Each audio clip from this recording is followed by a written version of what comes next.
Hello నమస్తే welcome back to my YouTube channel వేసీ paradise. I am Gajwelli Sai Sahithi. ఈరోజు special potato nuggets. వీటినే aloo nuggets, potato bullets, aloo bullets ఇలా రకరకాలుగా పిలుచుకుంటూ ఉంటారు. బయట నుంచి క్రిస్పీగా లోపల నుంచి సాఫ్ట్గా ఉండే స్నాక్ రెసిపీ ఇది. మనం ఎప్పుడైనా ఫుడ్ కోసం బయటకు వెళ్ళినప్పుడు ఫస్ట్ గుర్తొచ్చేది పొటాటోతో చేసే స్నాక్ రెసిపీస్. అందుకే నేను ఈరోజు ఈ టేస్టీ స్నాక్ రెసిపీ చూపించబోతున్నాను. Let's begin the recipe process. First ఒక 5 పొటాటోస్ తీసుకొని ఇక్కడ చూపిస్తున్న విధంగా కట్ చేసుకొని బాగా ఉడికించుకోవాలి. మీరు కనుక ప్రెషర్ కుక్కర్ యూస్ చేస్తున్నట్లు అయితే ఒక 4 విజిల్స్ రానివ్వాలి. ఇప్పుడు ఉడికించుకున్న పొటాటోస్ని పీల్అవుట్ చేసుకొని ఇలా ఒక బౌల్లోకి తీసుకొని ఇక్కడ చూపిస్తున్న విధంగా ఎంత మెత్తగా వీలైతే అంత మెత్తగా మ్యాష్ చేసుకోవాలి. మీరు ఈ ప్రాసెస్ని చేత్తో చేసుకోవచ్చు, లేకపోతే తురుముకోవచ్చు కూడా. ఇలా మ్యాష్ చేసుకున్న పొటాటోస్లో మీ టేస్ట్కి తగినంత సాల్ట్, మీ స్పైస్ లెవెల్స్ని బట్టి కారం, కొద్దిగా పసుపు, 1 టీ స్పూన్ ధనియాలు జీలకర్ర కలిపి చేసిన powder, 1 teaspoon garam masala, 1/2 teaspoon chaat masala, 1 teaspoon అల్లం వెల్లుల్లి పేస్ట్, సన్నగా చాప్ చేసి ఉంచుకున్న ఒక 2 ఆనియన్స్, పెద్ద ఉల్లిపాయ అయితే 1 సరిపోతుంది. తర్వాత ఒక 3 పచ్చిమిర్చిని సన్నగా కట్ చేసుకొని యాడ్ చేసుకోవాలి. సన్నగా చాప్ చేసి ఉంచుకున్న గుప్పెడంత కరివేపాకు, గుప్పెడంత పుదీనా, గుప్పెడంత కొత్తిమీర యాడ్ చేసుకోవాలి. మీకు పుదీనా ఫ్లేవర్ నచ్చకపోతే స్కిప్ చేసుకోవచ్చు. ఇప్పుడు మొత్తం బాగా కలిసే విధంగా మిక్స్ చేసుకోవాలి. మీకు ఇష్టం ఉంటే ఇందులో ఏవైనా వెజిటేబుల్స్ కూడా యాడ్ చేసుకోవచ్చు, లైక్ క్యారెట్, బీన్స్, పీస్ అలా. సో ఇక్కడ చూపిస్తున్న విధంగా పొటాటో మిక్సర్ మొత్తం ఇలా రెడీ చేసుకోవాలి.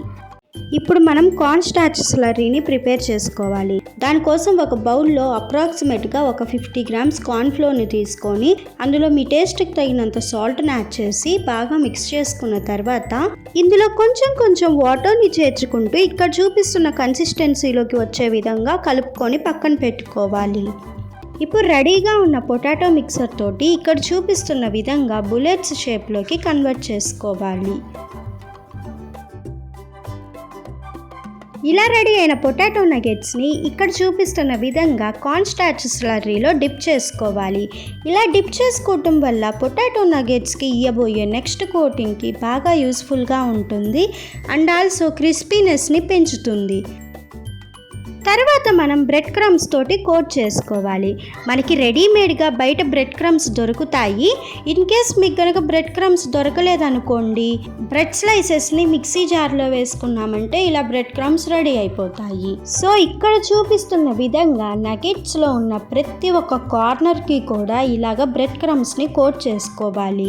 తర్వాత స్టవ్ మీద ఒక కడాయి పెట్టుకొని డీప్ ఫ్రైకి సరిపడా ఆయిల్ వేసుకొని హీట్ అయిన తర్వాత రెడీగా ఉన్న పొటాటో నగెట్స్ అన్నిటినీ కూడా వేసుకొని మీడియం టు హై ఫ్లేమ్ మీద గోల్డెన్ బ్రౌన్ కలర్ వచ్చే అంతవరకు ఫ్రై చేసుకోవాలి.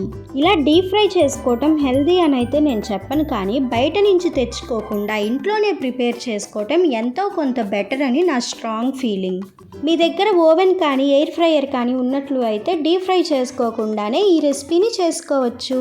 ఇలా రెడీ అయిన పొటాటో నగెట్స్ని టిష్యూ పేపర్ మీద ఒక 2 మినిట్స్ వదిలేసి హాట్గా సర్వ్ చేసుకున్నాము అంటే ఎంతో టేస్టీగా ఉంటాయి. నేను చెప్పిన రెసిపీ ప్రాసెస్ ఫాలో అయ్యారు అంటే సేమ్ బయట దొరికే పొటాటో నగెట్స్ టేస్టే వస్తుంది. Stay tuned for more interesting recipes. Please do watch, like, share, comment and subscribe to my YouTube channel. Thank you for watching. Bye bye.